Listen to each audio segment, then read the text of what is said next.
There, freelance friends, welcome back. Today we're going to be talking about tech again. I know that is predominantly what we discuss here, how we can use tech to make our freelance life more efficient. So I have a question for you today. Have you noticed that Claude is now in Copilot?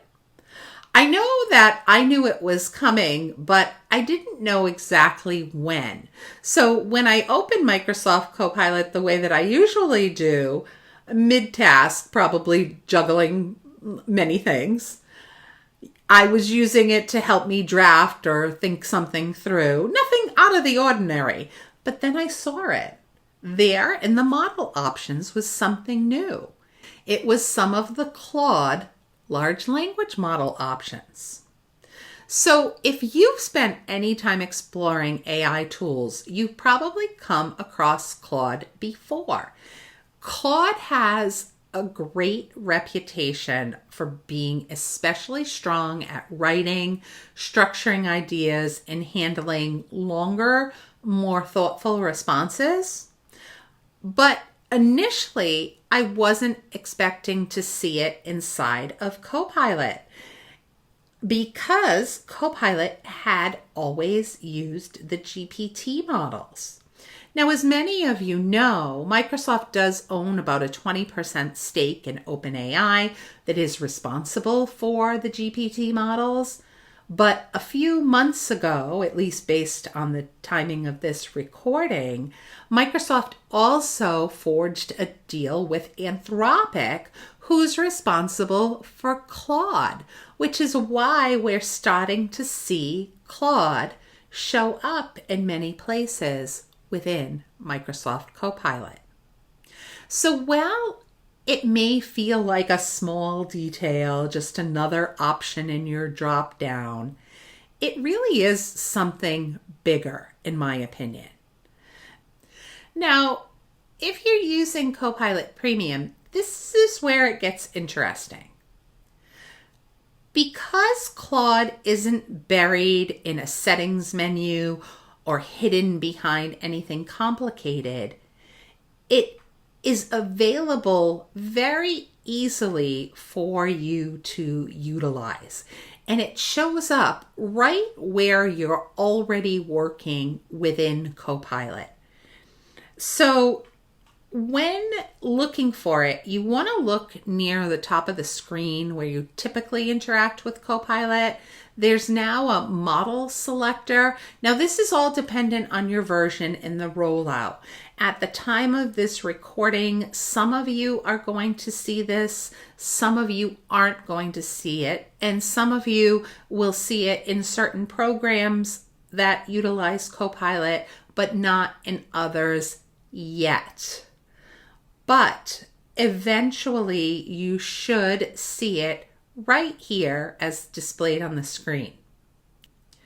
Now, because Microsoft is constantly changing things with this emerging Copilot technology, it's worth noting that it could show up as a different mode or in another user interface without much notification or explanation. I obviously am showing you what I see as of this very moment. With that said, I don't expect them to remove any of these options. I would anticipate, only adding on to it in the future, even if the user interface changes. So if you're using Copilot Premium, it's definitely worth taking a second look to see if Claude is there, because if it is there, it can definitely change how you use the tool.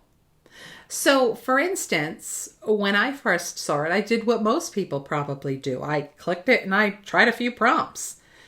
I asked it questions typical of what I had been asking Copilot with the GPT model, basically the same types of tasks.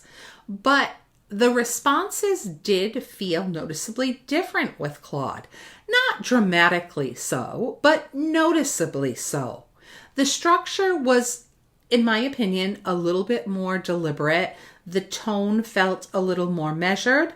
Longer responses seemed to hold together better, especially when I was asking for explanations or more detailed content. It wasn't that Claude was necessarily better than GPT, but it was that they were different. And that is something that's significant and hopefully something that makes a little click go off in your head.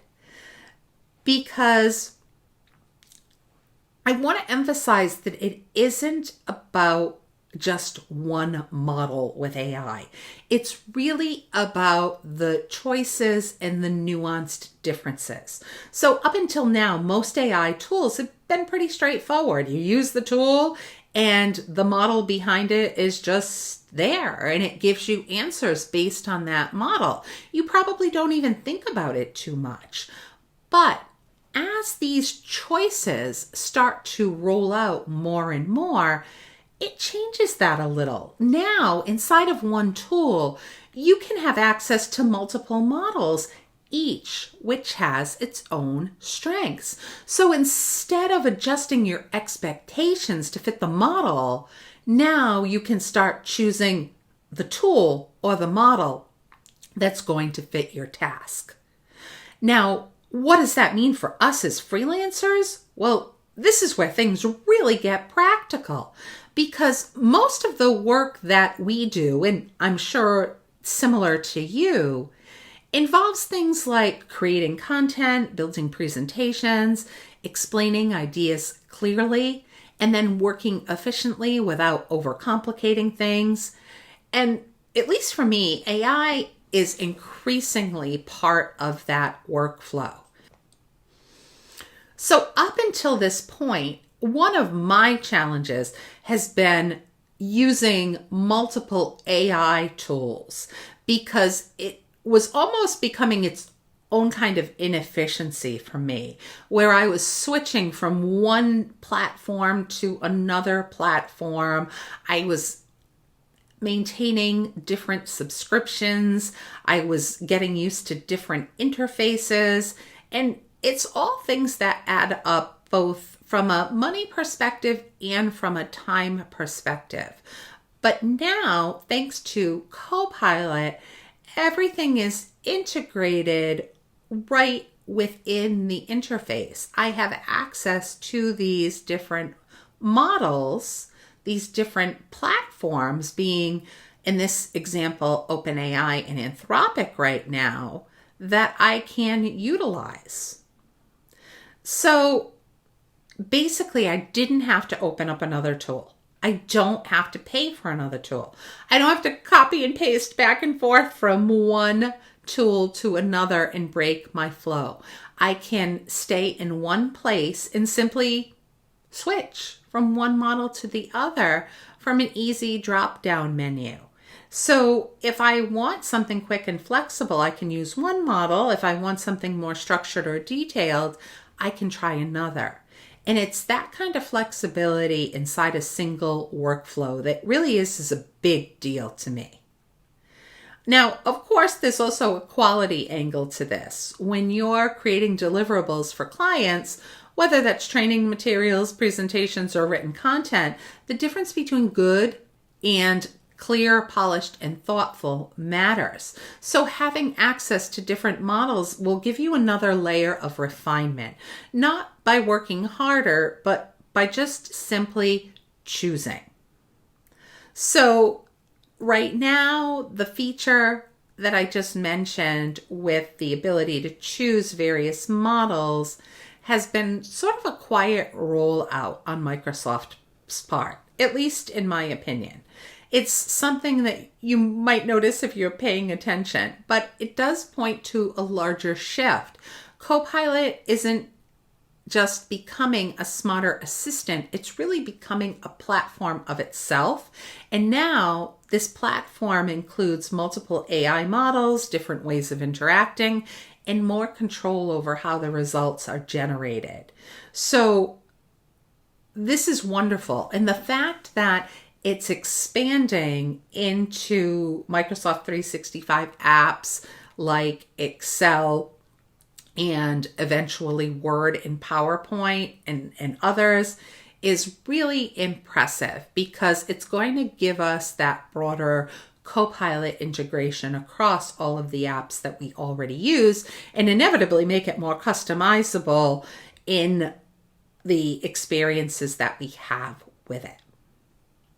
So, well, the first time I saw the option to switch models in Copilot, I almost dismissed it, thinking it was just another feature, another update. When I decided to actually take the plunge and use it, the more I realized that it is definitely giving me additional options to make my work and workflow improved without adding a layer of complexity.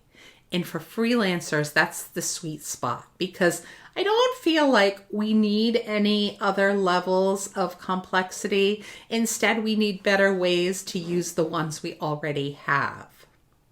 So, as a final thought, this can definitely change the way that you do things.